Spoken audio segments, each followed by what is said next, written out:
Boa tarde a todos e todas. Estamos aqui iniciando a nossa 16ª mesa de comunicações.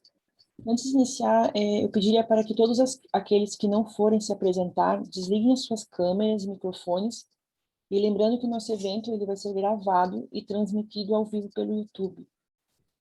A nossa primeira comunicação, então, de hoje, nessa mesa, é feita por André de Leo Hazuki, da Universidade de Buenos Aires, e tem como tema La guerra es una maestra severa, recepción de Tucídides por Hobbes. Hola, ¿se escucha? Hola, buenas tardes. Sí. ¿Sí? ¿Se escucha? ¿Qué tal? Muy buenas tardes. Gracias, por la presentación. Voy a ir directamente a la lectura del texto, que es un poco extenso, pero voy a ir recortando de un trabajo que ya vengo haciendo prácticamente hace un año. Comienzo a leer despacio. Quizás una de las piezas más leídas de los 8 tomos de la historia de la guerra del Peloponeso, junto con el discurso fúnebre de Pericles, la peste de Atenas, el diálogo de Melos y la expedición a Sicilia, sea la guerra civil en Corcira. En esta última narración, el historiador griego, luego de presentar parte de las cruentas batallas que afrontaron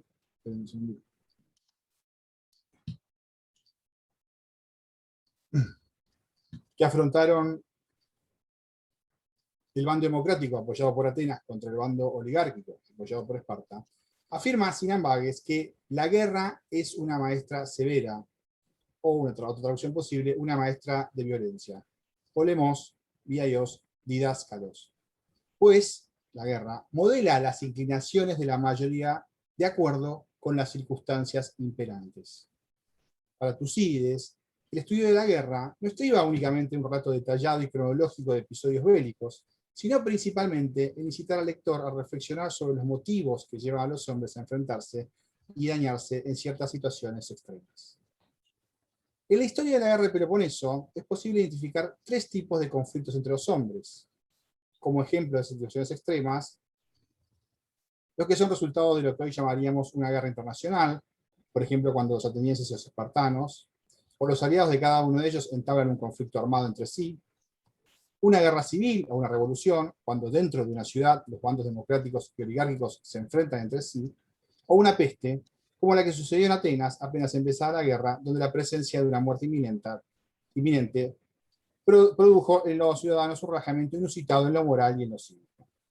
De estas situaciones extremas, Tucídides extrae no pocas descripciones y reflexiones sobre las causas y los efectos que producen en las relaciones humanas. Como cuando descubre la causa más verdadera del inicio de la guerra, la cual no está presente en las declaraciones de los participantes, sino en el miedo que inspiraban los atenienses a los espartanos por su creciente poderío, o cuando describe las consecuencias de la guerra civil en Corcira, donde incluso los ciudadanos cambiaron el significado normal de las palabras en relación con los hechos, o cuando al retratar la peste de Atenas, afirma que la epidemia acarreó a la ciudad una mayor inmoralidad. De allí que la guerra sea maestra de violencia, pues si bien enseña a ser violento, es decir, activar las capacidades agresivas de los hombres, también enseña al observador atento los resortes o causas últimas de estas acciones humanas, pero que están ocultas o en parte dominados en periodos de normalidad. Estos resortes o causas que explican acciones extraordinarias, por ejemplo, por qué los hombres pueden llegar a dañarse sin piedad, o por qué pueden trastocar un orden político medianamente estable, a su vez se estriban en una naturaleza humana que es indemne al paso del tiempo. Por ello, para aquellos lectores que, cito, quieren tener un conocimiento exacto de los hechos del pasado y de los que en el futuro serán iguales o semejantes, de acuerdo con las leyes de naturaleza, fin de la cita, la obra tucidiana se presenta como una adquisición para siempre, más que como una pieza de concurso para escuchar un momento. Sí, fin de cita. Así, es la naturaleza humana, oculta ante una mirada superficial y clara ante una mirada atenta, la que motoriza los eventos históricos y la que dará también la información necesaria para instaurar un orden posible.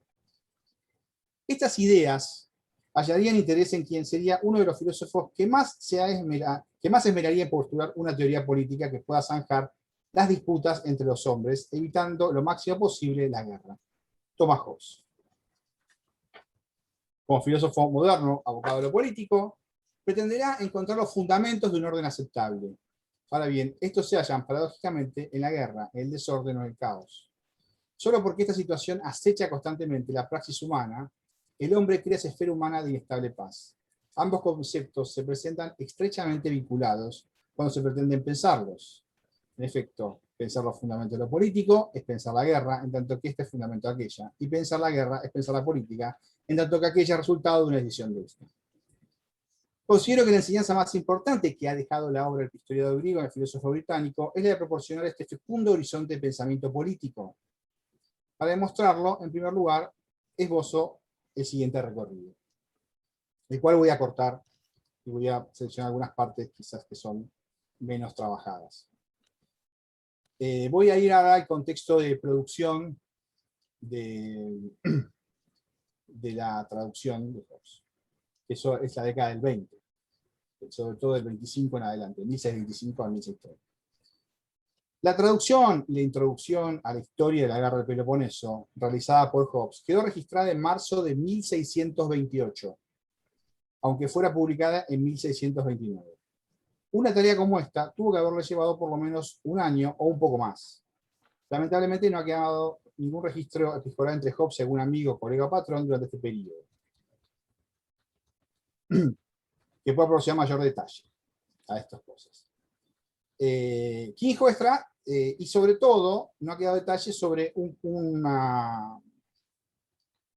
algo que esboza Hobbes, que tiene que ver con la demora en la publicación. De eso se trata este apartado. Pese a haberla terminado, la traducción, Hobbes no quiere publicarla. Entonces de eso se trata lo que voy a decir ahora. ¿Por qué Hobbes, pese a haber terminado la traducción, estudio preliminar, no quiso publicarla? Y eso voy a hablar ahora. Si bien la década de 1620 no se caracterizó por las cruentas contiendas civiles que sí asolarían gran parte de las islas británicas en la década de 1640, Inglaterra no estuvo ausente de guerras, conflictos políticos y hasta de una peste. El fracaso del matrimonio del futuro rey de Inglaterra, Carlos I, con la infanta María de España, y la caída del gobierno protestante del Palatinado produjo una reacción católica y antiespañola muy fuerte en el contexto político social inglés. Pese a la negación de Jacobo I de intervenir en un conflicto armado, numerosos ensayos, traducciones o panfletos aludiendo a autores griegos y romanos clásicos alentaban a ingresar en una guerra en el continente. Como muestra más relevante de ello, en 1624, Francis Bacon publica Considerations Touching a War with Spain, donde utiliza a Tucídides para fundamentar la decisión de librar una guerra defensiva debido al crecimiento del poder católico. Sin embargo, hubo que esperar. Sin embargo, hubo que esperar la asunción de Carlos I en 1625 para que esta pulsión bélica se materializara. En 1625 y en 1627 se llevaron adelante dos ataques ingleses respectivamente a Cádiz, en España, y a Ile-d'Avray, en Francia, bajo la idea de una guerra preventiva.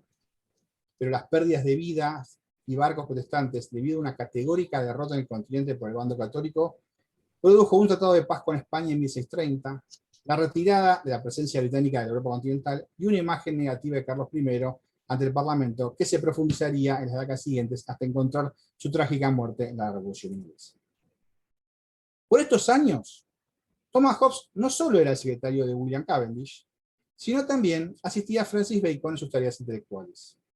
Este último, además de utilizar abiertamente a Tucídides para defender su posición de una guerra en el continente, también lo señala favorablemente en uno de sus textos teóricos, en The Advances of Learning.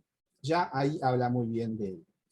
En este contexto de consideraciones favorables hacia Tucídides, tanto teóricas como prácticas, Hobbes produjo la elaboración de su traducción, muy probablemente alentado por Bacon y William, quienes seguramente esperarían que ese texto contribuya teóricamente en la causa de la guerra. Sin embargo, en el inicio de su texto a los lectores, Hobbes nos informa que, cito, esto es muy importante, Una vez que hube terminado la traducción, la dejé reposar por largo tiempo, y por diversas razones mi deseo de difundirla cesó. ¿Qué podría demorar la publicación de una traducción del texto de un historiador tan elogiado y utilizado para cuestiones políticas concretas, y el que existía aún una deficiente edición inglesa, la de Nichols, traducida del francés, la de Cicel, a su vez vertida desde el latín, la de Lorenzo de Bala, pero tomando como fuente un original griego no del todo correcto? La decisión de la corona de ir a la guerra era apoyada por intelectuales y políticos de los cuales Hobbes tenía una relación muy estrecha, Bacon y William. ¿Por qué él, un hombre ubicado en el mando probélico, no puso a disposición una obra tan deseada? De esas razones que demoraron la publicación, Hobbes menciona a continuación solo dos. En primer lugar, dice Hobbes, la incapacidad de los hombres en general de obtener las enseñanzas propuestas por Tucídides, debido a su afición imperante por los derramamientos de sangre, masacres y crueldades humanas. Y en segundo lugar, la profusión de ciudades y regiones mencionadas en el texto griego, remotas para el inglés del siglo XVII, presentaría una dificultad adicional que desalentaría al lector a avanzar con la historia. Sin embargo, unos años más tarde, la obra se publicaría en Londres. La primera razón aludida por Hobbes para no difundirla, dejó de impedirlo no porque él consideró un cambio en esa ficción permanente de la gran mayoría de los hombres, sino porque habría que contentarse con los pocos y buenos lectores, aquellos hombres de buen juicio y de buena educación. A estos iría dirigido la obra. Es para ellos, de hecho, que Tucídides decidió escribir. En cuanto al segundo motivo, simplemente, como todos sabemos, incorporó un mapa de Italia y de Sicilia hecho por él. Ahora bien, caben las preguntas.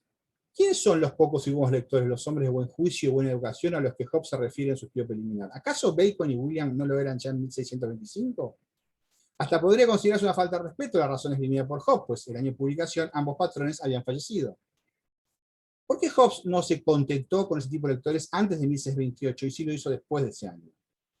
La respuesta que explica este cambio estriba en episodios relevantes y trágicos de la vida social y política de Inglaterra. En efecto, la peste que asoló Londres, las ya mencionadas y contundentes derrotas británicas protestantes en Cádiz y en Red, y las avanzadas negociaciones por el Tratado de Paz que se concretaría con España, impidieron que la pasión anticatólica inglesa pudiera articular nuevamente una guerra luego de 1629.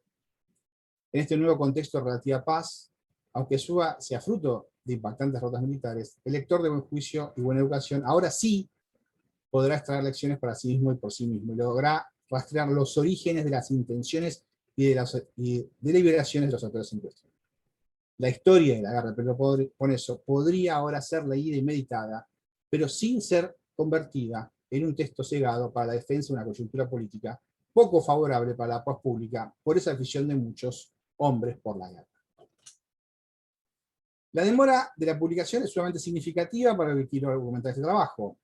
Hobbes quiere evitar que la lectura, la comprensión o la discusión teórica sobre la guerra aliente a las partes de un conflicto armado. Ahora bien, al ser su propio bando el que alienta la guerra y al ser él un empleado de ese bando, no puede abiertamente exponer sus razones que le obligan a no publicar. En cambio, prefiere refugiarse sobre la idea de los pocos lectores con buen juicio y educación. La experiencia de la guerra en este periodo humanista pondrá en evidencia el uso a discreción de los textos clásicos para legitimar posiciones facciosas y sediciosas. Su negación a publicar la traducción en un contexto beligerante se debe en rigor a la plausible utilización de estos argumentos demagógicos para una expansión militar hacia el continente. El uso de las descripciones y reflexiones sobre la guerra proporcionada por Tucídides no fueron utilizadas por Hobbes en un escrito de coyuntura para fundamentar una incursión bélica. Con la edición y publicación de su traducción, intentó mostrar cómo se originan los desastres que ocasionan esas incursiones y lo difícil que es que finalicen. Hacer una revolución es fácil, cerrarla es difícil.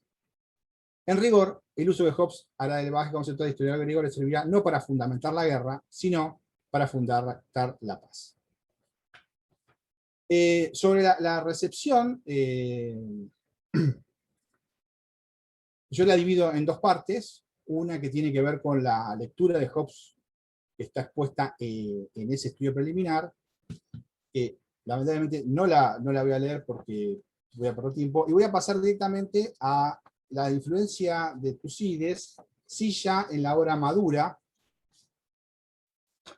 lo que yo llamo elogios ausentes, influencias tardías, porque si bien la obra de Tucídides se presenta en su obra madurez de Hobbes, Hobbes no lo menciona en ningún momento lo menciona. Paso a leer entonces la influencia de Tucídides en la obra madura de Hobbes. Se llama Elogios ausentes. Andrés, 5 minutos. Oh, bueno. Luego de familiarizarse con la geometría euclidiana y con las ciencias naturales en la Europa continental, Hobbes redactó su obra de filosofía política. Los principios del método científico no me llaman las enseñanzas humanistas, sino que las presentaron de modo universal, filosóficamente, a diferencia de cómo las presentó Tucídides, de modo particular, históricamente. Sin embargo, los elogios al historiador griego están ausentes y las alusiones explícitas a su obra son mínimas o poco relevantes. De todos modos, esta influencia tardía se presenta ya apropiada o incorporada profundamente en la conceptualización de Hobbes. Quizás sea esa la razón por la cual no la explicita. En rigor, la conceptualización tucidiana habita vigorosamente la Hobbesiana. Reproduciré 3 pasajes que muestran eso. Por ejemplo, en el primer libro de Tucídides se describe cómo eran los primitivos griegos. Dice Tucídides, el comercio, fíjense, el comercio no existía y las comunicaciones entre los pueblos no eran seguras ni por tierra ni por mar. Cada uno sacaba de su propia tierra lo indispensable para vivir y no acumulaban riquezas ni efectuaban plantaciones, puesto que nadie sabía cuándo los otros se le echarían encima. Al no estar protegidos por murallas, los despojarían. Bueno, esto, para todos que conocemos acá, el capítulo 13 de Leviatán, parece, digamos, uno podría decir que estaríamos parafraseando el capítulo 13. En los 2 pasajes es notable cómo se subrayan ambos pensadores el vínculo entre la ausencia de una seguridad colectiva y la violencia que ejercen los hombres entre sí para subsistir. A su vez, ninguno de ellos acusa a estos por estas conductas, las cuales son meros resultados para prolongar su existencia. Otro, lo voy más o menos rápido, otro aspecto también tiene que ver, por supuesto, con la consideración de la naturaleza humana y cómo son las pasiones las que de algún modo van determinando las acciones, y no lo que se dice, ¿no? Por ejemplo, es el miedo de los lacedemonios al poderío ateniense lo que hace que entren en la guerra, no lo que dicen los tratados. Ese es otro aspecto, cómo los dos trabajan las pasiones. No puedo leerlo todo, pero por ejemplo, al menos esta frase de Tucídides, fíjense, parece hobbesiana en todo caso. La causa de los males de la guerra era el deseo de poder inspirado por la codicia y la ambición. Y de estas 2 pasiones, cuando estallan las rivalidades de partidos, surge el fanatismo. Bueno, uno podría decir, bueno, esto lo dijo Hobbes, bueno, esto lo dice Tucídides. Pero quizás lo más contundente, y también quizás lo más conocido, es la semejanza entre las 3 causas de discordia, que están extraídas justamente del texto de Tucídides. Tucídides, en el primer tomo, el capítulo 76, pone en boca de los atenienses. Nosotros no hemos hecho nada extraordinario ni ajeno a la naturaleza humana si hemos aceptado un imperio que se nos entregaba y no hemos renunciado a él, sometiéndonos a los 3 motivos más poderosos: el honor, el temor y el interés, el lucro, la ganancia, bueno, Ofelios, no sé cómo se ve, ¿no? Time, Dios y Ofelios. Bueno, honor, temor y lucro, ganancia, bueno, son los 3 causas principales de la historia. Concluyo. Voy a pasar muchas partes. La historia de la guerra del Peloponeso y el estudio preliminar a esta realizado por Hobbes en la década de 1620 proporciona una fecunda puerta de ingreso a su obra filosófica política. La presencia del historiador griego sobre el filósofo británico no solo se aprecia en la semejanza de los retratos de las relaciones entre los hombres cuando no hay un poder común a ellos, o en la necesidad de observar las pasiones de la naturaleza humana para comprender sus patrones de conducta, sino también en el vínculo inevitable entre la guerra y la política. Tucídides proporciona las razones del desorden, detallando a qué niveles de violencia y de crueldad pueden llegar los mismos hombres que convivían pacíficamente dentro de una polis, o que entablaban amistosas relaciones con ciudadanos de otras polis. Hobbes trabajará sobre esta estructura conceptual tucidiana y proporcionará las razones del orden, mediante un estado soberano y absoluto, presentado en modo geométrico, fruto de toda una vida de reflexión y compromiso. Pensar una paz política posible es hacerlo en el horizonte de una siempre indeseada guerra, revolución o peste potencial. Sus 3 obras filosóficas políticas, que le darían la fama que hasta hoy goza, se gestaron en el horizonte de la Guerra Civil Inglesa. Su obra máxima, Leviatán, está dedicado al hermano de un hombre que luchó por la causa realista, pero del cual no se elogia sorprendentemente su elección partidaria del lado de los Estuardos, sino su capacidad para armonizar el coraje para una guerra potencialmente Andrés, siempre acabou o posible tempo. con el temor para las leyes civiles. Ya terminó. Este retrato, terminó, ubicado en los márgenes de argumentación de Godolphin, puede servir como una clave de acceso para comprender la constitución última del edificio estatal de Hobbes, quien se esforzó toda su vida práctica y teoría por la paz, pero fundamentado con agudeza en las causas de las sinuosas y peligrosas conductas de los hombres en la guerra. Muchas gracias y perdón por si me excedí. Obrigada, Andrés. Perdón, muchas gracias, muy amables. Gracias, Patricia, por la mediación. Vamos, então, para a próxima comunicação. Quem fará é a Bruna Tomé, da Universidade Federal da Fronteira Sul, e o tema é uma ponte entre Thomas Hobbes e Simone de Beauvoir. Olá, boa tarde a todos. Então, meu nome é Bruna Tomé, sou acadêmica da Universidade Federal da Fronteira Sul, campus Chapecó. Sou mestranda, então, no programa de Filosofia da Universidade. Sou bolsista da FAPESC e professora do estado de Santa Catarina. O meu texto, então, tem sobre orientação o professor Clóvis Brondani, organizador, então, do presente evento, e gostaria de agradecê-lo por contribuir, então, na produção deste artigo. E o meu artigo, então, trata do tema da liberdade, uma ponte, então, entre Thomas Hobbes e Simone de Beauvoir. Hobbes não é o meu projeto de pesquisa, mas sim Simone de Beauvoir, e quando cursei, então, uma disciplina com o professor Clóvis, busquei construir, então, um paralelo entre esses dois autores. E, felizmente, consegui construir esse paralelo no tema, então, da liberdade. E aí, inicio, então, a leitura do meu texto. O tema da liberdade sempre foi algo muito complexo, então, para a filosofia, pois ainda não temos respostas definitivas para esta questão. Muitos já buscaram compreendê-la e refletir sobre ela, mas até hoje não temos uma resposta definitiva para o que é a liberdade para o homem. Autores como Jean-Paul Sartre definiram a liberdade como uma condenação, então, aos homens. Somos obrigados à liberdade e também pela consequência, então, das nossas escolhas. E numa perspectiva não muito distante, Simone de Beauvoir se apresenta, então, a ideia de uma liberdade subjetiva, que é fundamentada, então, na ideia sempre de intencionalidade e está sujeita, então, pelos movimentos ontológicos em direção à confirmação dessa liberdade. A liberdade é a premissa primeira, então, da nossa existência, sendo que esta é a condição, então, de um homem livre, que permite a fundamentação de uma moral para a sociedade. Em uma perspectiva não muito distante dessa, Thomas Hobbes, em um momento diferente, também apresenta, então, a liberdade em um sentido negativo. Ele é determinista, mecanicista e materialista também. Materialista porque tudo que se apresenta aos sentidos do homem inclui ele mesmo, e não passa de matéria ponderável e apreensível à mente humana, e mecanicista em função da própria concepção de movimento da matéria, que é delimitada, então, por movimentos exatos, assim como o seu produto matemático. A liberdade, então, dessa forma, tanto para Hobbes quanto para Simone de Beauvoir, se apresenta de forma negativa. E é a partir deste ponto, então, que eu dou continuidade ao meu artigo. Só um instante.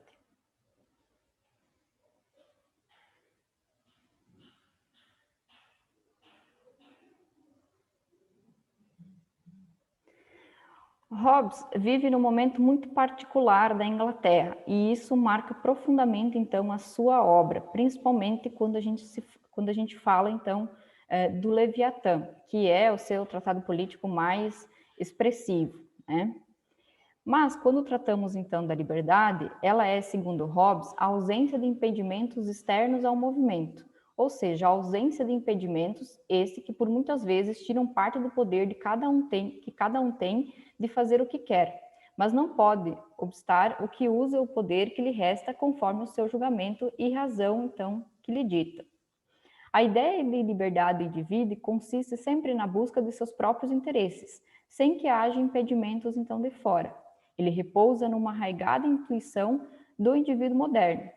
Segundo essa ideia, o próprio sujeito detém o direito à especificidade, a qual ele se apega por seus desejos e intenções de que não estão submetidos a nenhum controle de princípios de graus mais elevados. É por essa razão que, em Hobbes, o livre estabelecimento de objetivos, que pode valer como fins legítimos a ações livres, inspirou, no sentido contrário de suas próprias convicções, o surgimento de um pensamento da liberdade, cuja principal preocupação é a defesa, então, das idiosincrasias. O movimento, então, do corpo é a condição fundamental para se entender a liberdade humana, ou seja, todo o corpo existe para o movimento, e esse está sempre em constante movimento. Segundo o autor, isso se justifica porque o movimento do corpo humano é igual à vida, e a paralisação do corpo, então, seria igual à morte. O homem não pode deixar seu movimento vital parar, da maneira que ele é totalmente livre para desenvolver o que lhe é necessário e conveniente para a preservação, então, do seu movimento vital. Quando Hobbes afirma que a liberdade é a ausência de impedimentos ao movimento, isso significa que não há uma relação de causalidade, ou seja, o movimento é constituído pela ausência de impedimentos, que por sua vez estão diretamente ligados por uma relação de causalidade, que compreende ser o movimento e as ações decorridas desse movimento provocado então nos corpos. O movimento, assim, é um processo causal, pois é ele quem causa nos corpos o surgimento do movimento. Quando o corpo está em repouso, ele exige necessariamente a ação de outro corpo, para que se inicie nele o movimento. Assim, é o processo de movimento que opera sobre os corpos e não os corpos que se movimentam por si. Os corpos não causam movimento sozinhos, eles apenas são movidos por outros corpos que também estão sendo movidos. Assim, segundo Hobbes, quando uma coisa está em repouso, permanecerá sempre em repouso, a não ser que algo a coloque em movimento. Mas esta outra afirmação não é tão facilmente aceita, muito embora a razão seja a mesma. Quando uma coisa está em movimento, permanecerá eternamente em movimento, a não ser que algo a pare. Nada se move sozinho, e tudo que se move precisa necessariamente ser movido por algo ou alguém externo a si. E uma vez em movimento, um corpo se move eternamente. Apesar de tudo, o possível não pode extinguir num só instante, a não ser que algo o impeça, que algo de súbito lhe pare. Para compreender, então, esse conceito de movimento, recorremos ao conceito de cônatos, uma forma de justificar o movimento nos corpos. O cônato, segundo Hobbes, justifica a existência de movimentos nos corpos, sem nenhuma determinação prévia e com inclinação dada pelo próprio movimento. Afirmar, então, o cônato significa afirmar que os corpos possuem movimentos imperceptíveis, que, na ausência de obstáculos, têm como direção o próprio movimento. Pelo conceito de cônatos, Hobbes considera que os corpos possuem movimentos, que explicam o fato deles se moverem ininterruptamente, sem nenhuma inclinação ou direção previamente determinada, desde que não haja nenhum obstáculo. Isso nos leva, então, a essa noção de cônatos, que é utilizado por Hobbes como uma base, então, de sua física. Na forma latina, cônatos ou endeavor, no seu sentido próprio, então, da palavra, significa esforço, empenho, tentativa, impulso, e no seu sentido mais figurado, representa, então, uma inclinação ou tendência. De modo geral, o cônato se caracteriza como uma pequena unidade da matéria que se movimenta infinitamente, de onde procede uma variedade de outros movimentos dependentes de todo o sistema de um corpo, que é compreendido, então, por esforço. Este esforço, quando vai em direção que algo que o causa, chama-se, então, apetite ou desejo.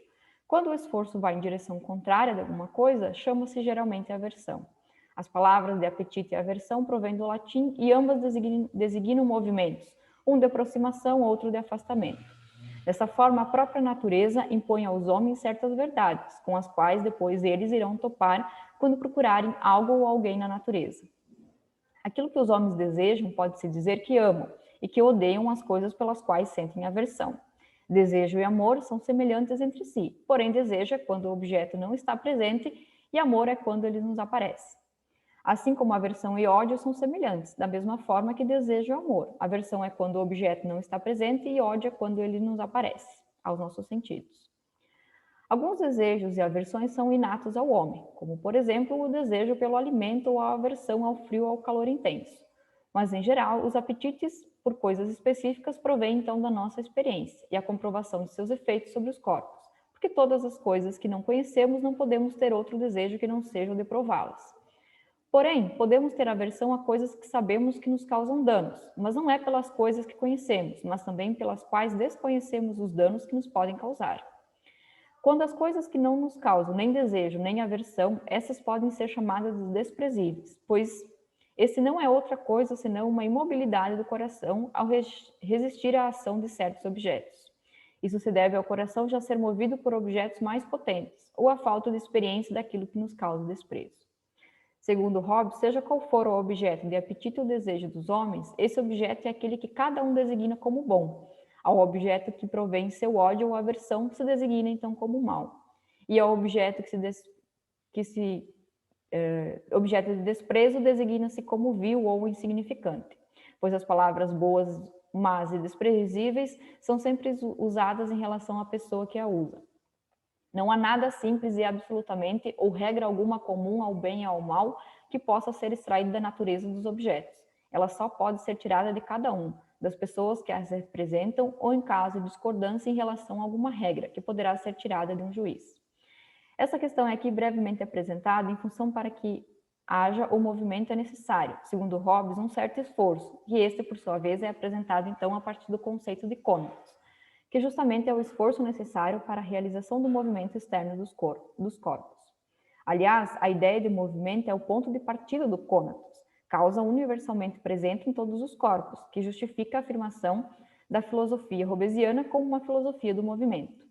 Os desejos e vontades são, em última instância, cônatos, ou movimentos dos corpos causados por outros movimentos sobre os quais o agente não pode ter total controle. Ele é livre para agir e fazer escolhas em relação aos desejos e vontades, mas não é livre de senti-los, porque é sempre um ser em movimento. E a razão disso é que o agente representa, em sentido físico, continuamente um ser de desejo, enquanto viver está submetido a uma cadeia de movimentos e sentimentos variados, intermináveis, a definir a vida humana como uma marcha infinita. Mas o que nos interessa aqui, efetivamente, é compreender como o esforço que leva ao movimento pode ser condição de possibilidade para o exercício da liberdade em Thomas Hobbes. E isso, portanto, nos leva novamente à noção de liberdade apresentada por Hobbes, que pode ser expressa da seguinte maneira: a liberdade como a ausência de todos os impedimentos às ações que não estão contidos dentro da natureza e da qualidade intrínseca do agente. Dessa forma, para Hobbes, quando tem impedimento interno, não há perda da liberdade. Porém, quando se tem o poder de fazer o que se quer.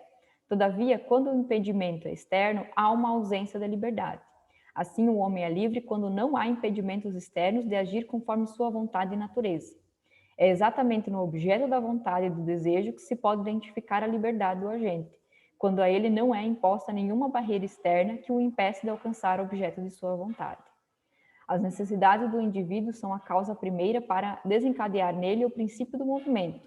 Quando há necessidade, os indivíduos buscam, por meio do esforço necessário, o endeavor, ou o conatus, dar início ao movimento, e este, por sua vez, indica a liberdade do indivíduo mover-se em direção a sanar a necessidade que o impulsionou ao movimento. Para Hobbes, a vontade existe de maneira fisiológica como uma necessidade, porém sua causa não se encontra nela mesma, mas sim em outras coisas das quais ela depende externamente. Ou seja, quando alguém tem fome, é inquestionável a necessidade de se alimentar, e se o indivíduo não encontra nada fora de si que o impeça, ele poderá sanar sua fome como melhor lhe convém, permanecendo assim livre em sua deliberação. É exatamente no objeto da vontade e do desejo que identifica a liberdade dos indivíduos. Pode-se dizer, entretanto, que as ações voluntárias são acompanhadas da necessidade de uma vontade sempre interna, mas são, ao mesmo tempo, livres quando o objeto dessa vontade não lhe é imposto nenhum impedimento. Em contrapartida, a ausência de liberdade é identificada apenas quando somos impedidos externamente de alcançar o objeto de nossa vontade. Assim, o indivíduo se vê condicionado internamente, permanece no espaço da mais completa liberdade, caso não seja impedido externamente de mover-se em direção ao objeto de sua vontade. Portanto, segundo Hobbes, a liberdade significa em sentido próprio a ausência de oposição, que é aqui entendida como impedimentos externos ao movimento, Porque tudo que estiver amarrado ou envolvido de modo que não possa se mover senão dentro de um certo espaço, sendo esse espaço determinado pela oposição de algum corpo externo, dizemos que não tem liberdade de ir. Mas quando o impede o movimento faz parte da constituição da própria coisa, não costumamos dizer que lhe falta liberdade, mas o que lhe falta é o poder de mover-se. A liberdade constitui, assim, a ausência de impedimentos externos ao movimento do homem. A falta de liberdade consiste, por sua vez, na existência de impedimentos internos ao movimento do homem. Livre sou para escolher a qual apetite ou desejo irei satisfazer, já que os mesmos dependem de minhas deliberações. Sendo assim, um homem livre é aquele que, naquelas coisas que, graças à sua força e engenho, é capaz de fazer, não é impedido de fazer o que tem vontade de fazer. Dessa forma, a liberdade não está contida nos objetos, mas sim no homem, no fato dele não deparar com entraves ao fazer aquilo que tem vontade, desejo ou inclinação. A partir disso, podemos observar que há duas expressões de liberdade em Hobbes. Uma que diz respeito à liberdade, como ausência de impedimentos externos ao movimento, e essa liga-se, então, ao conceito de conatos, que é o esforço presente no movimento, como uma partícula que leva ao movimento, pois a fórmula básica, um objeto em movimento permanece em movimento, a não ser que algo externo a si faça parar, e, por sua vez, em sua forma contrária, afirma que o objeto em repouso permanece em repouso até que algo o movimente. E as duas formas são válidas se consideradas a sua física. Ok.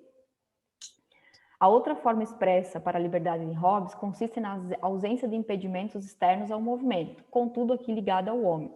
Externo a ele, não há nada que o impeça de agir conforme sua vontade e deliberação, mesmo quando algo impede externamente o homem de mover-se, como uma doença que o prende à cama, por exemplo.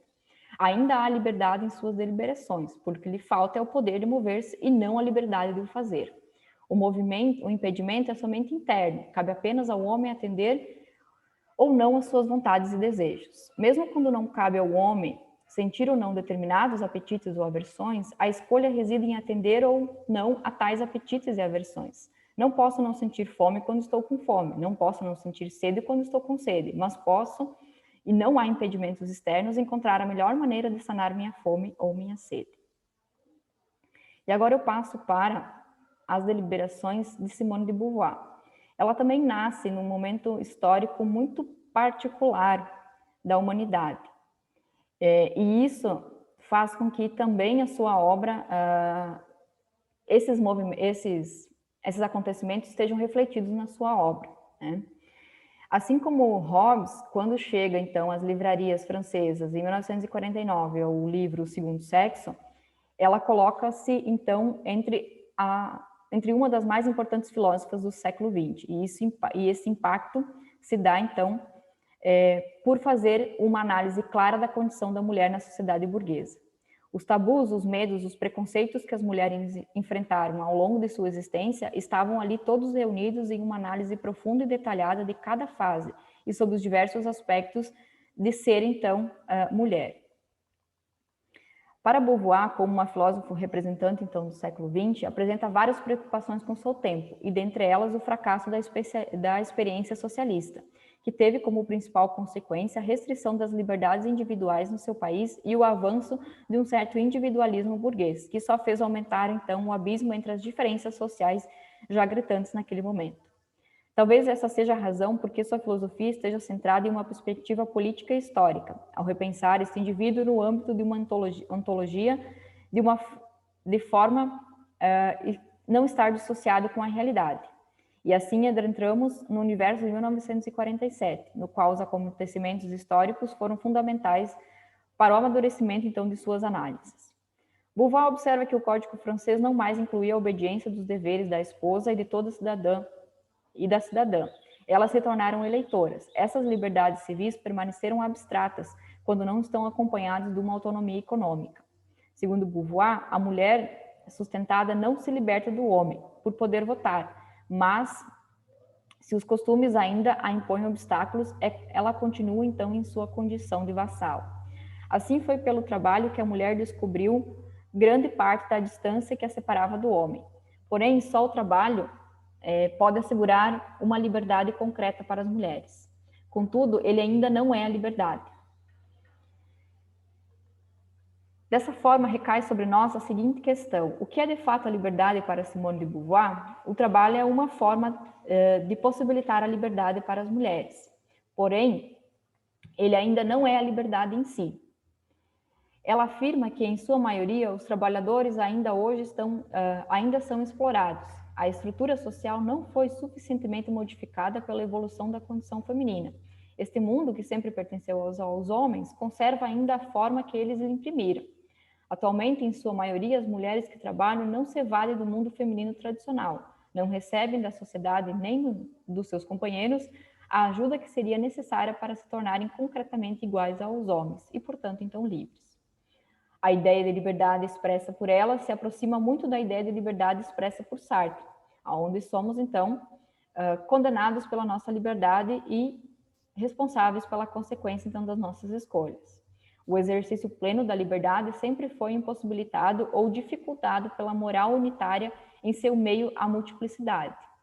Esse é um dos principais insights filosóficos de Beauvoir, porque todo ser humano é situado em um contexto particular, em um corpo particular, em um lugar, tempo e nexo de relacionamentos específicos. Essa situação molda a capacidade de cada indivíduo de imaginar seu lugar no mundo e muda ao longo da vida. Além disso, no caso das mulheres, essa situação foi moldada então por séculos de sexismo. A vida só pode ser pensada a partir então de uma ambiguidade, pois para ela... Acabou o tempo, Bruna. Certo, então, muito obrigada a todos. Obrigada a você.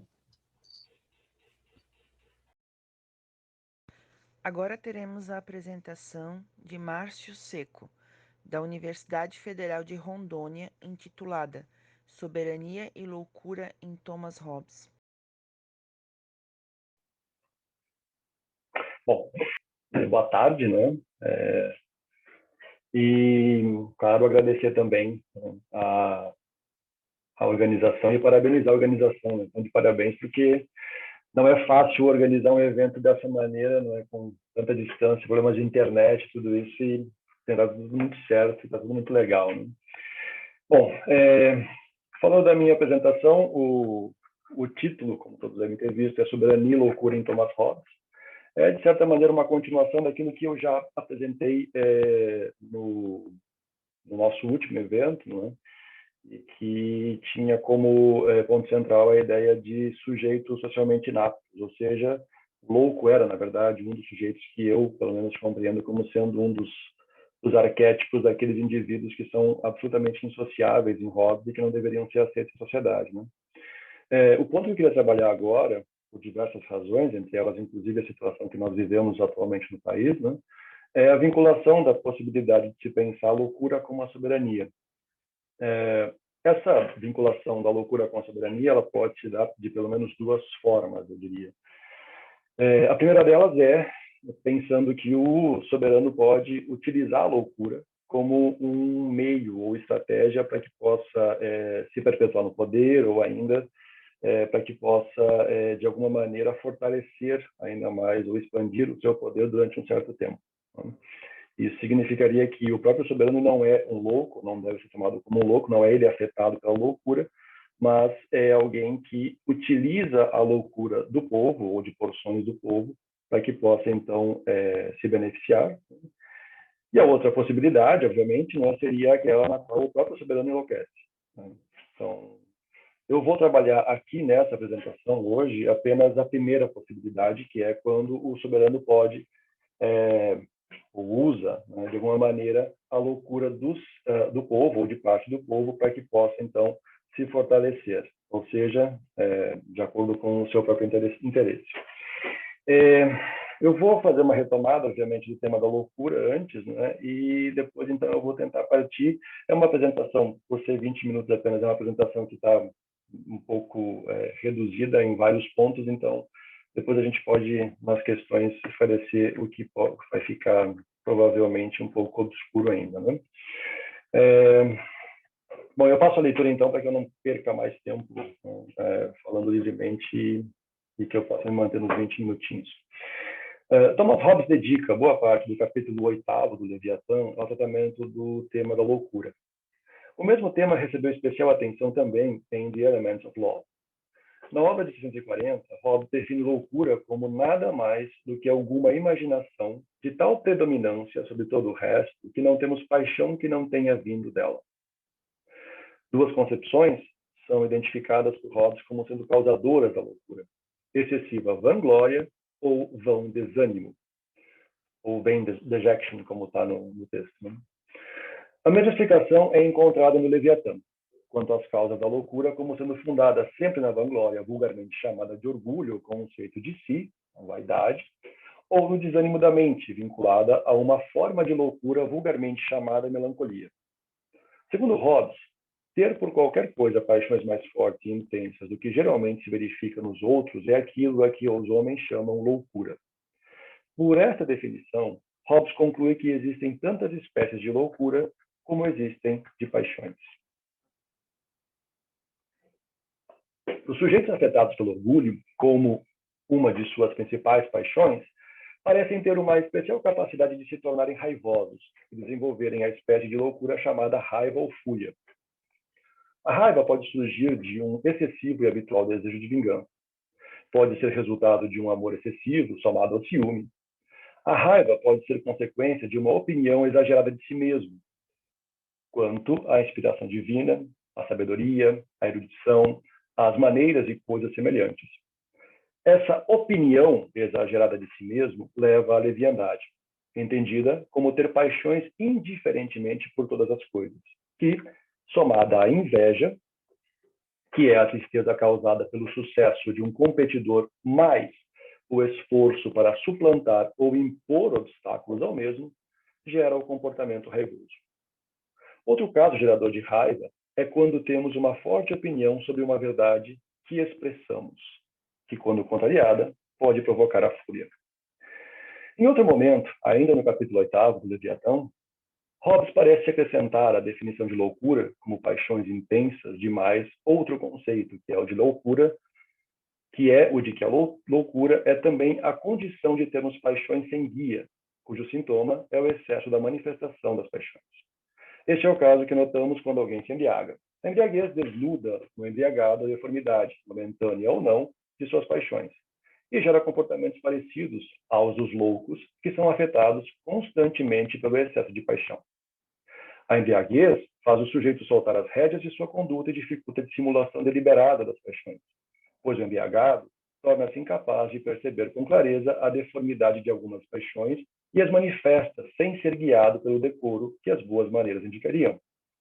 Não é à toa que Hobbes condena a embriaguez, indicando, inclusive, que poderia haver uma lei de natureza que a proibisse, por ser uma forma de intemperança que pode levar os homens à destruição mútua. Hobbes acrescenta à classe dos loucos ainda outra categoria de homens. São aqueles que foram influenciados pelas falsas doutrinas e que proferem discursos sem sentido. Ou seja, são aqueles que fazem um mau uso da linguagem, proferindo absurdos boa parte do tempo, ao invés de proposições com sentido.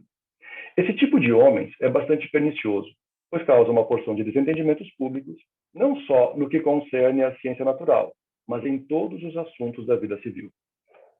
A confusão causada por esse tipo de loucura parece ter especial capacidade de gerar sedições, pela difusão de ideias confusas e sem sentido, que podem acabar por gerar superstições, desconfiança em relação ao poder e direito soberano e uma infinidade de outros problemas relacionados.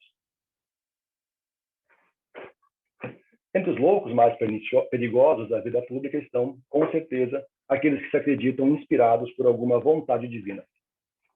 Hobbes afirma que é muito comum vermos as sedições ou grandes tumultos após iniciados como movidos por alguma forte opinião religiosa, mas um tanto mais difícil percebermos o perigo representado pelos loucos que professam fortes opiniões isoladamente.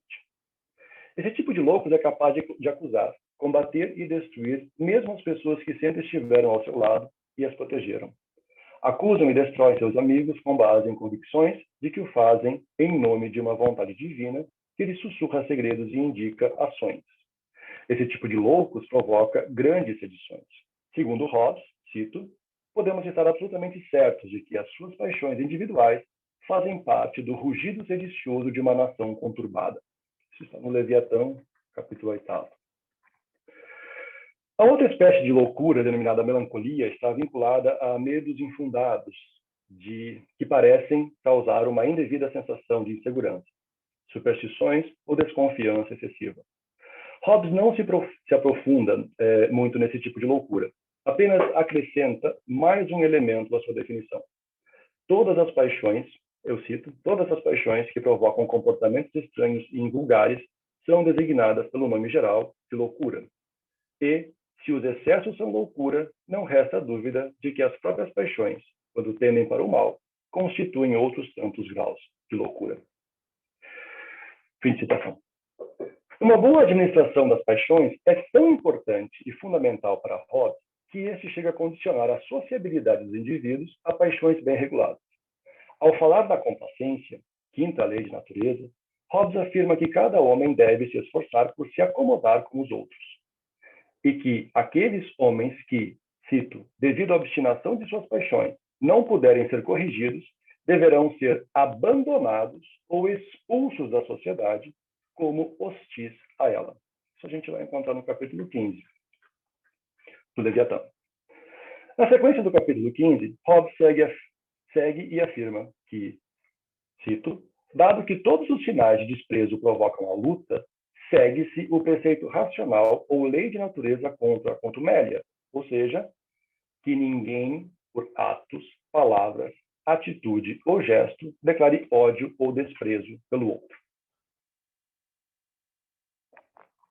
Um governante que não controla de maneira efetiva as paixões de seu povo, que não se empenhe em evitar o surgimento da loucura nos indivíduos e, por consequência, a grande possibilidade de conflitos internos ao seu próprio Estado, definitivamente não poderia ser considerado um bom governante. Por desleixo ou por incapacidade, poderia não saber quais são as formas pelas quais pode enfrentar o problema da intensidade das paixões de seus súditos. Falharia em executar sua tarefa nos dois caminhos indicados por Hobbes, que são aqueles mais interessantes, segundo Hobbes, para que a gente possa fazer uma boa gestão do povo, que é através da educação e, claro, das penas previstas em lei. Né? Isso, na verdade, são dois grandes campos que agregam uma porção de outras ações necessárias. Né? Contudo, o que estou querendo considerar não é o caso do soberano que se mostra incapaz de conduzir bem seu povo pela boa administração das paixões públicas, seja por incompetência, seja pela falta das condições necessárias de fazê-lo. Quero aqui considerar o caso do soberano que entende que a loucura de seu povo pode lhe beneficiar e concorrer para a satisfação de seus próprios interesses enquanto soberano. Nesse caso, o governante soberano se omite ao ver as manifestações públicas e coletivas de loucura, ou mesmo as reforça por atos e palavras. Para que a gente possa trabalhar isso, eu quero chamar um pouco a atenção sobre algumas questões relacionadas ao poder soberano.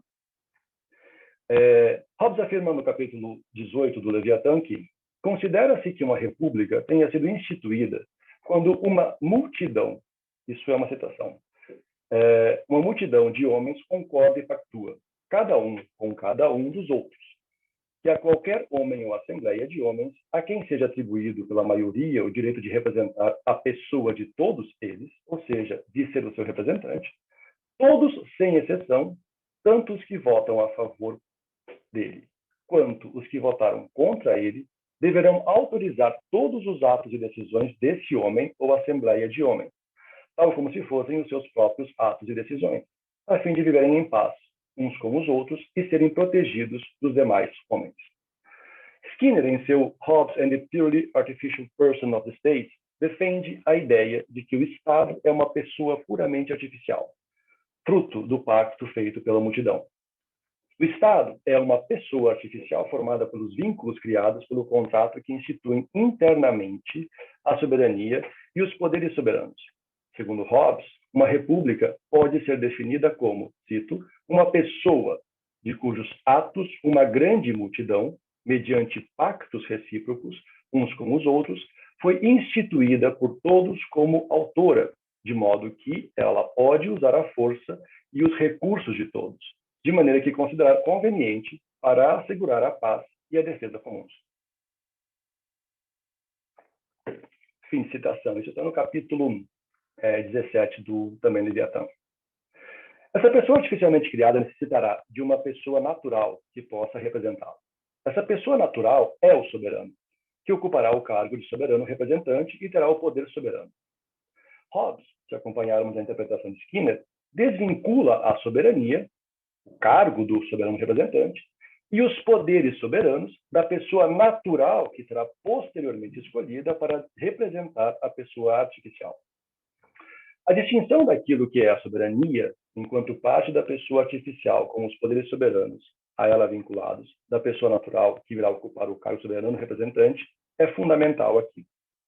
A escolha do soberano, ou autorização para atuar como representante da pessoa artificial do Estado, é feita, como vimos acima, pela multidão, ou seja, pelo conjunto de indivíduos reunidos que se manifestam pelo voto, ficando a maioria vencedora e restando a minoria incorporada na decisão da maioria, criando assim a unidade necessária para possibilitar a plena representação do soberano. Segundo Hobbes, o cargo do soberano, seja ele um monarca ou assembleia, consiste no fim para o qual lhe foi confiado o poder soberano, nomeadamente a obtenção da segurança do povo, ao qual está obrigado pela lei de natureza e do qual tem de prestar contas a Deus, o autor dessa lei, e a mais ninguém além dele. Mas por segurança, não entendemos aqui uma simples preservação, como também todos os outros confortos da vida, que cada homem, por esforço lícito, sem perigo ou inconveniente para a República, adquire para si próprio. Isso está no capítulo 30 do Leviatã. O cargo de soberano representante, ainda que seja munido de poder absoluto, tem um poder sempre voltado para uma finalidade estabelecida no pacto originário, ou seja, a assegurar a paz e a defesa comuns. Pela arquitetônica hobbesiana, é muito comum que o soberano, uma vez que seja entronado, seja concebido como uma pessoa que detém o poder soberano e legitimidade de mando, não importa qual seja a sua conduta. Trata-se de uma forma de ver o vínculo da representação do soberano para com a pessoa do Estado, como se o próprio soberano se transformasse no Estado e fizesse desaparecer a pessoa artificial da República, restando então uma relação de representação entre os indivíduos e o soberano. E nisso consistiria a impossibilidade de uma ruptura entre a autorização dos indivíduos para que o soberano se representasse.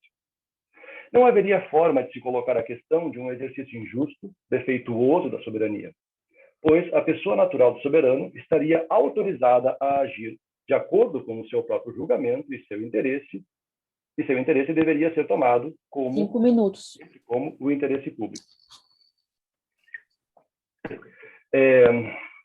Ocorre que Hobbes faz uma distinção entre o interesse comum e o interesse pessoal do soberano e chega inclusive a apontar a possibilidade de estes interesses sejam conflituosos. No capítulo 19 do Leviatã, Hobbes vai afirmar: em primeiro lugar, seja quem for o portador da pessoa do povo, ou membro da Assembleia, que dela é portadora, é também portador de sua própria pessoa natural. Embora tenha o cuidado, na sua pessoa política, de promover o interesse comum, terá mais ainda, ou não terá menos cuidado, de promover o seu próprio bem pessoal, assim como o da sua família, seus parentes e amigos. Fim de citação. Na hipótese de um soberano usar a loucura como estratégia de governo, esse não pode fazê-lo no interesse do Estado ou interesse comum. Me parece claro que, caso eu use essa estratégia, estaria recorrendo a seu interesse pessoal. Ao desvincular seus interesses enquanto pessoa natural do interesse comum, o soberano promove uma estratégia de governo incompatível com o interesse do corpo artificial que deveria representar. É incompatível em diversos sentidos. Um deles é em relação à própria soberania, pois o soberano age contra ela, minando sua base, que se sustenta na preservação da paz. A loucura, como vimos, é contrária à paz. O bom controle das manifestações de loucura em relação ao poder soberano reside na ideia do controle das opiniões. As opiniões estão estreitamente vinculadas às paixões e, de certa maneira, as dirigem e formatam quanto ao seu objeto e até intensidade. A ideia de que cabe ao soberano o governo das opiniões e que cabe a ele determinar o que deve ou não circular publicamente poderia ser uma justificativa para que, por esse governo das opiniões, o uso da loucura pudesse ser aceito como boa estratégia de governo e, com isso, ainda que existisse alguma ideia de que age em seu interesse pessoal, o faria com um direito soberano. Contudo, não me parece que Hobbes, ao afirmar que cabe ao soberano o governo das opiniões, o tenha feito sem estabelecer os critérios mínimos de julgamento de quais seriam as opiniões aceitáveis e quais as condenáveis. E que Hobbes não está autorizando o soberano a regular as opiniões sem qualquer critério, parece claro no capítulo 18, onde ele afirma: é no bom governo das opiniões que consiste o bom governo das ações dos homens, tendo em vista a paz e a concórdia entre eles.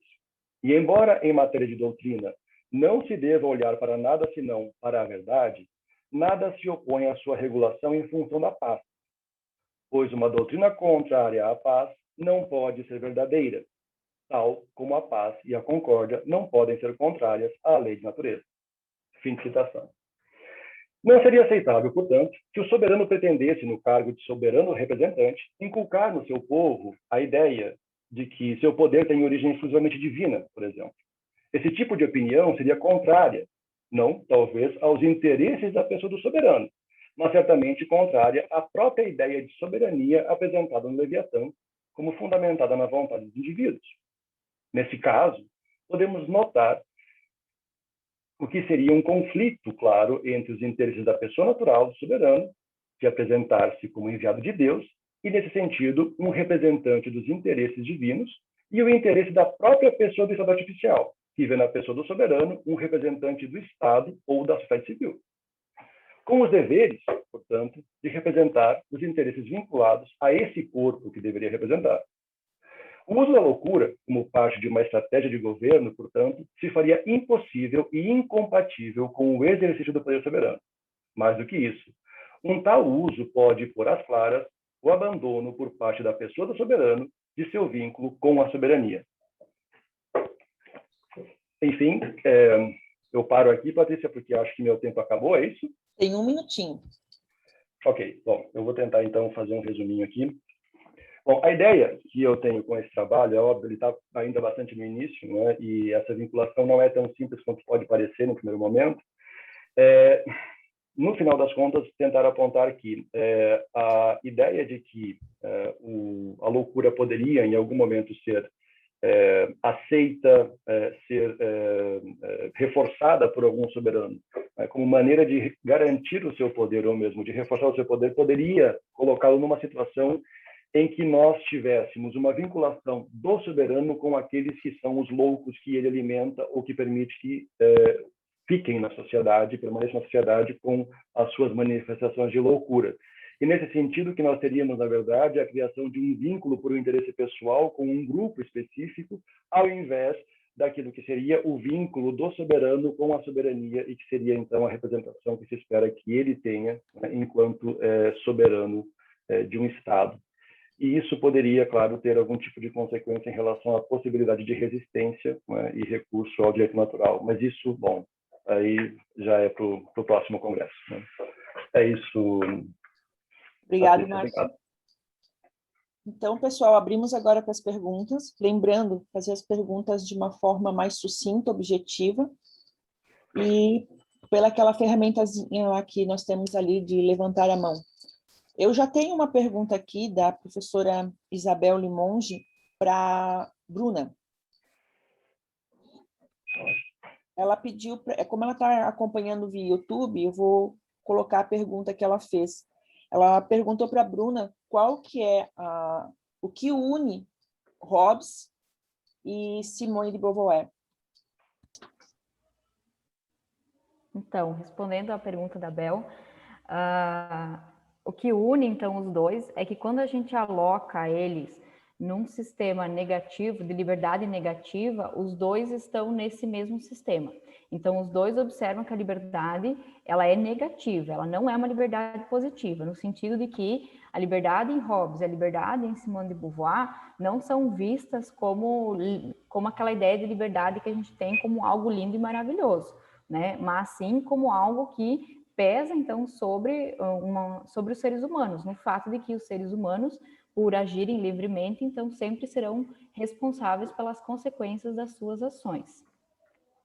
E aí cito Beauvoir, quando ela diz que a liberdade é uma fonte que sugere que todas as significações e todos os valores, e ela é a condição original de toda a justificação da nossa existência. O homem que busca justificar sua vida deve querer, antes de tudo e absolutamente, a própria liberdade, ao mesmo tempo que ele exige a realização dos fins concretos, dos projetos singulares, e ela se exige, então, universalmente. Ela não é um valor inteiramente constituído que se apropria de forma à minha adesão abstrata, mas me parece como causa de si. E querer ser moral querer ser livre são uma única e mesma decisão. Então, essa foi a resposta aí que eu encontrei para a Prof. Bel quando ela me questiona sobre como eu faço a ligação desses dois. Então, Hobbes e Beauvoir, eles se conectam nesse sentido, né, de que os dois se alocam numa liberdade negativa, e a liberdade para Beauvoir, então, como essa condição mínima necessária para a existência humana, né? O homem não é possível de existir sem que ele seja livre. Ok, Bruna. A próxima pergunta vem da professora Patrícia Nakayama. Oi, a minha pergunta é para o Andrés. Andrés, muchas gracias por su ponencia, que fue así muy interesante. Y mira, yo concuerdo con, creo que 98% de tu exposición, pero yo tengo una duda sobre su principal hipótesis acerca de la publicación, porque no publicó Hobbes en la época. Y yo pregunto esto porque creo que por el discurso de Péricles y también por otras partes ahí del texto de Tucídides, encontramos una petición para la unión del pueblo ateniense, porque la guerra que narra Tucídides no es como la guerra civil de Hobbes, no es una guerra contra los peloponesios. Entonces, gustaría saber ahí su interpretación sobre esta mi lectura. Gracias. Perdón, muchas gracias, Patricia, por tu apreciación. Yo diría que tu observación es complementaria de mi tesis. O sea, se puede complementar, no sé si la contradice, porque el retiro de la traducción de Hobbes, que no es porque no había buenos hombres para leerlo en ese momento, que se contentó con los pocos después, sino que tiene que ver con todo ese contexto bélico, anti-español, esa pasión bélica anti-español, que Hobbes no está para nada de acuerdo. Y todo ese Inglaterra es un hervidero prácticamente, alocada, que él la compara con las asambleas atenienses, dice, no puedo publicar esto ahora, más allá de que él quiera otras invenciones. Entonces me parece, para responderte, que no contradice, sino que se complementa, porque es el contexto inglés de ebullición y probélico el que decide a Hobbes para no publicar la traducción. Ese sería mi respuesta. Grata, Andrés. A próxima pergunta é da professora Rita Gomes.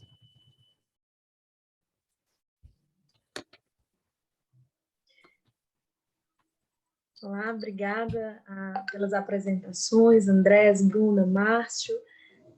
Márcio, a pergunta que eu queria fazer, você no final disse que é a continuidade do seu trabalho, então eu vou guardar ela, né, para o final do seu trabalho, né? Vamos ver o que você responde lá. Mas, assim, super interessante essa tua abordagem, né?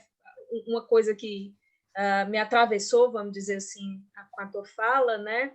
É essa perspicácia de, apesar de Hobbes ter uma discussão sobre loucura que é muito distante, né, do que a gente pensaria hoje em termos de psiquiatria e psicologia, é interessante que ele vai trazer uma dimensão de uma certa raiz social, né, que pode ter aí essa loucura. E isso eu acho que é até mais evoluído do que muita psiquiatria hoje, né?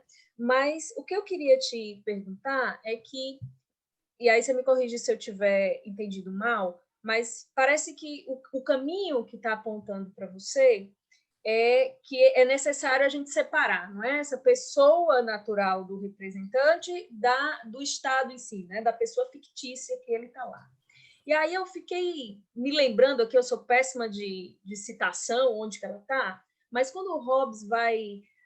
um dos argumentos que ele traz, meio que para defender, entre aspas, né, a monarquia, ele fala justamente dessa coisa, né? Assim, é menos mal que seja um só, porque aí a gente vai ter que lidar com menos porcaria de uma pessoa só, né, do que se for um monte de gente. E aí eu fiquei pensando, né, em que medida, se a gente considera isso, né, a gente teria como sociedade, como aí esses representados, capacidade de julgar, né, o que é a loucura, qual é a opinião que é desviante, né, que é contrária à paz. Deixando claro, obviamente, né, que eu tenho aí, né, uma simpatia muito grande por esse caminho que você quer ir, mas eu fico me perguntando até onde Hobbes deixa a gente ir. Queria te ouvir um pouco sobre isso, se for possível.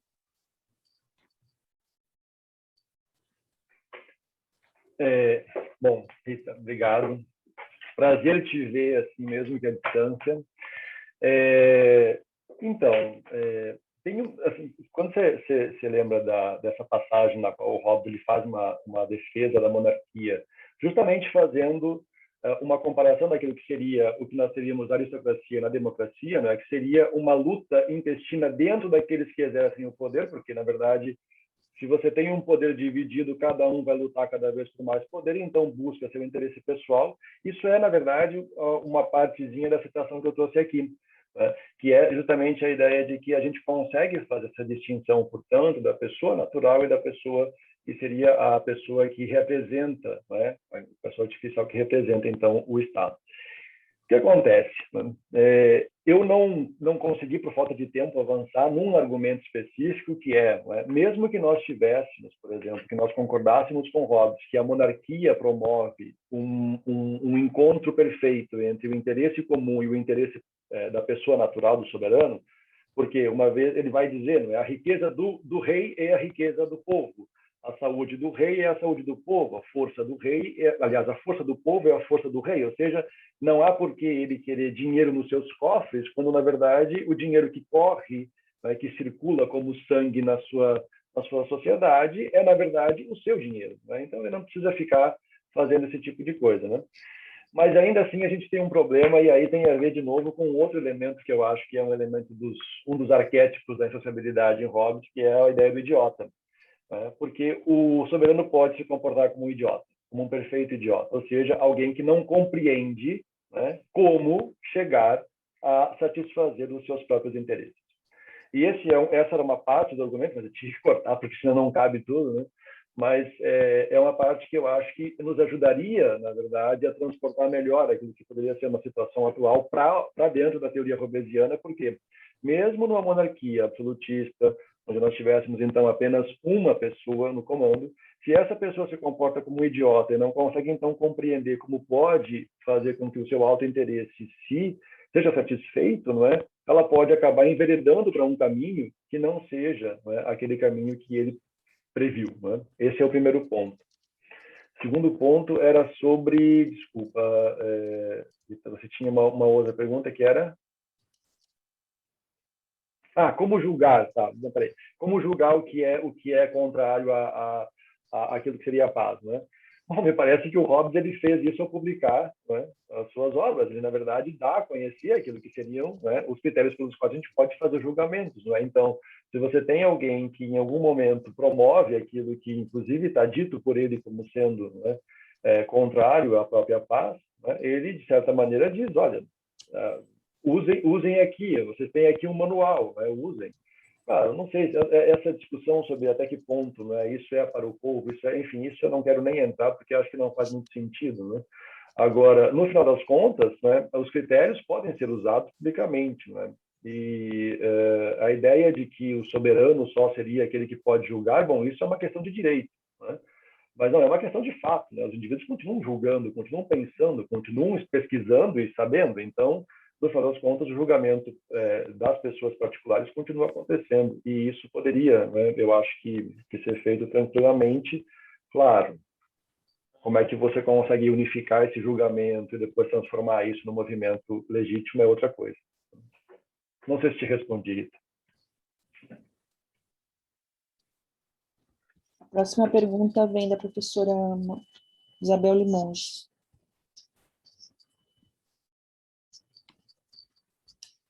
Só não é bem uma pergunta, é um comentário, aproveitando que vi que não tinha mais gente perguntando, eu resolvi aproveitar a palavra para comentar esse tema do Márcio, né, que realmente é muito interessante trazer o tema da loucura do Hobbes, um pouco como contraponto até ao tema da educação, né?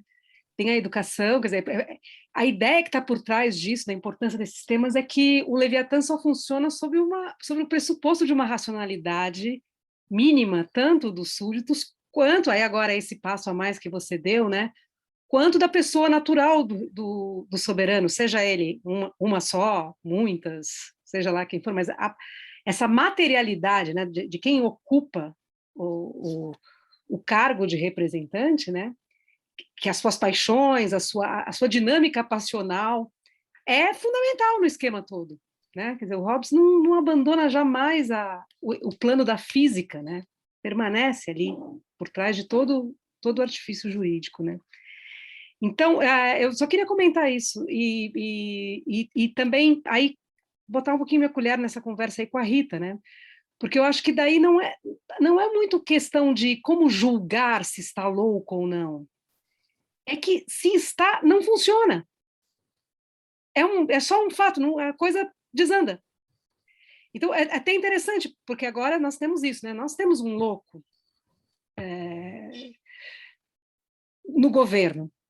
Né? Não é exatamente soberano, porque a soberania é maior do que o cargo do governo, mas agora, na nossa estrutura, né? O Hobbes identificava essas duas coisas. O governo é o soberano. A gente já, enfim, coisa... Não é bem assim na nossa estrutura constitucional, enfim, de como é que a gente está se pensando, mas e se organizando. Mas, de todo modo, tem um louco lá, um louco. E o que a gente vê é isso, não funciona, não dá, simplesmente não dá. A coisa começa, o que se tem a partir daí é uma dissolução do Estado mesmo, porque se não tiver um pressuposto mínimo de racionalidade que se expressa de fato nas ações do governante, a coisa não funciona.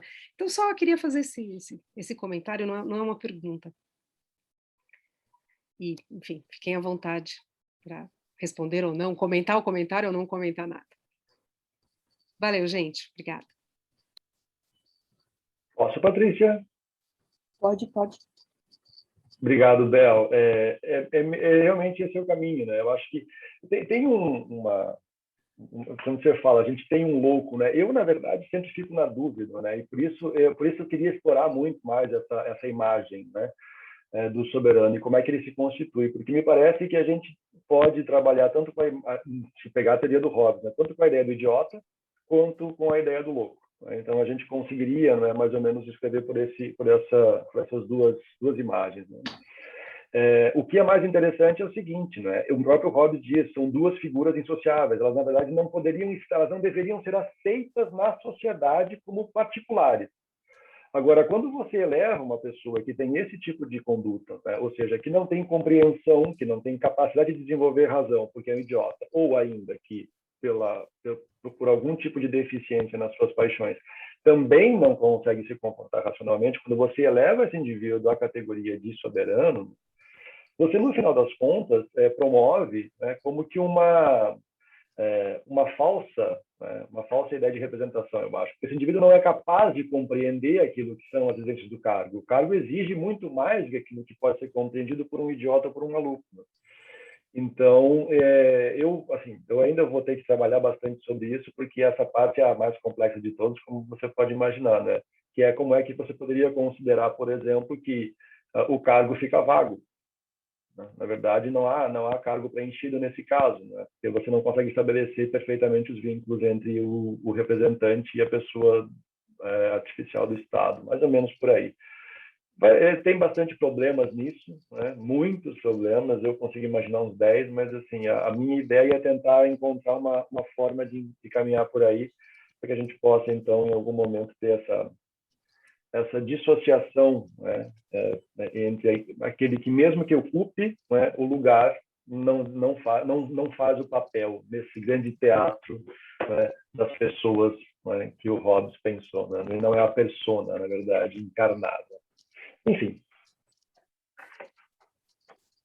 Tá muda, Bel. De novo, eu não consigo tirar aqui. Eu estava dizendo que é um teatro que tem condições materiais para que ele se realize. A encenação depende de certas condições materiais, né? Acho isso bem legal, bacana. Obrigada, Márcia. Mais alguma pergunta, pessoal? Não? Então, finalizamos aqui a nossa 16ª mesa. Daqui a 15 minutinhos estamos de volta. Obrigado aos comunicadores e o pessoal de assistência. Até mais.